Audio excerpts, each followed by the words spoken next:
අපේ YouTube channel එක දැන්න subscribe කරන්න. bell icon එක click කරන්න අපේ අලුත්ම updates හැමෝටම කලින් දැනගන්න. අදත් අපිත් එක්ක එකතු වෙලා ඉන්න ඔයගොල්ලෝ හැමෝම අපි සාදරයෙන් පිළිගන්නවා.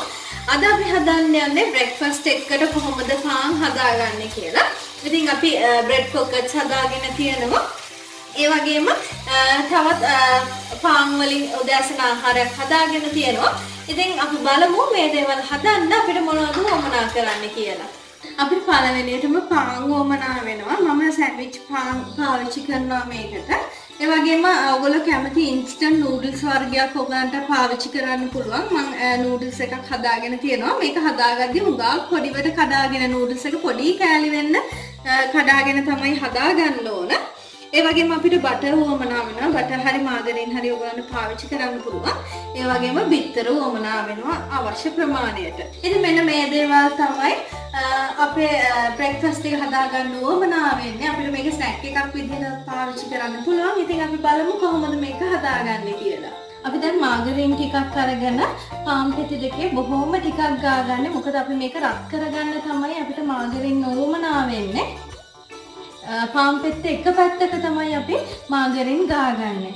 දැන් මාගරින් ගාගත්ත පැත්ත නෙවෙයි අනිත් පැත්තට අපි හදාගත්ත ඉන්ස්ටන්ට් නූඩල්ස් ෆිලිං එකෙන් ටිකක් දාගන්නවා. ඒ වගේම තමයි මේකට නූඩල්ස් විතරක් නෙවෙයි. ඔයගොල්ලෝ කැමති ෆිලිං එකක් මේකට පාවිච්චි කරන්න පුළුවන්. පොඩි දරුවන්ට එහෙම දෙනවා නම් ගොඩාක් පෝෂණය ගුණයෙන් වැඩි ඇට වර්ග අපිට මේකට පාවිච්චි කරන්න පුළුවන්. ඇට වර්ග වලින් ෆිලිං එකක් හදලා. දැන් අපි පාන් පෙත්තේ අනිත් පාන් පෙත්තත් ෆිලිං එක වැහෙන විදිහට තියාගත්ත සෑන්ඩ්විච් කරගත්ත දෙක. ඒ තියාගත්තේ බටර් පැත්ත, බටර් ගාගත්ත පැත්ත, අපි මාගරින් ගාගත්ත පැත්ත උඩට තියෙන විදිහට. දැන් අපි කට එකක් හරි නැත්නම් මේ විදිහට වීදුරුවක් පාවිච්චි කරන්න පුළුවන්. මේ විදිහට අපි මැද ෆිලිං එක දාගත්ත තැන කපා ගන්න පුළුවන් අපිට පාන් පෙත්තේ.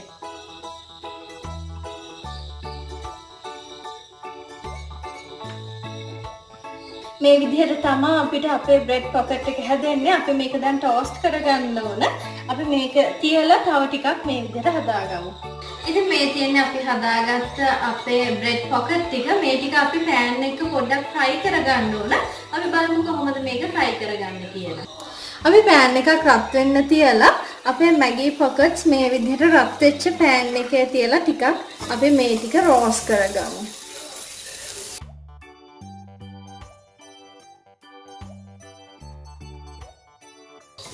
අපි දැන් මේක ටිකක් රත් වුනහම එහා පැත්ත හරවගමු.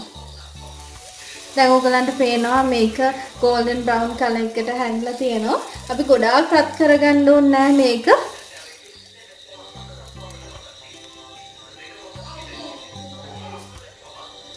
දැන් අපිට පුළුවන් මේක ක්ලිප්ෙන් අයින් කරගන්න. අපි මේ විදිහට ඉතුරු ටික හදාගමු.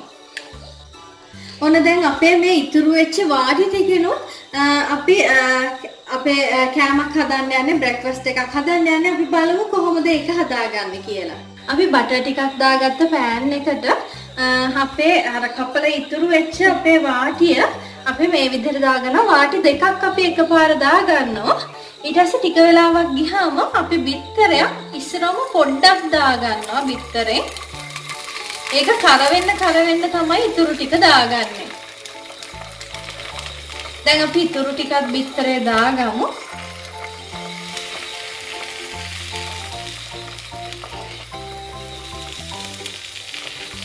අපි දැන් මේකට ලුණු කුඩු ගම්මිරිස් කුඩු ටිකක් එකතු කරගන්නවා.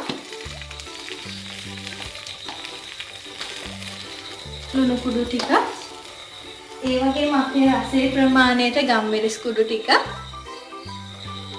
අපි දැන් මේක ගොඩාක් මද ගින්දරේ තියාගන්න හන්ද දෙපැත්ත දාන්න නැති හන්ද මේක පියනකින් වහලා හුඟක් ගින්දර අඩු කරලා මේක උයාගමු. ඉතින් මේ තියෙන්නේ අපි හදාගත්ත අපේ බ්‍රෙඩ් පොකට්ස් ඒ වගේම අපේ බ්‍රෙක්ෆාස්ට් එක. ඔයගලන්ට බ්‍රෙක්ෆාස්ට් එකක් විදිහට වගේම ස්නැක් එකක් විදිහට මේක පාවිච්චි කරන්න පුළුවන්. ඉතින් ඔයගොල්ලොත් හදලා බලන්න. අපිටත් කියලා වන්න රස කොහොමද කියලා. ආයෙත් දවසක මේ වගේ තවත් රසවත් වීඩියෝ එකක් එක්ක හමු වෙමු.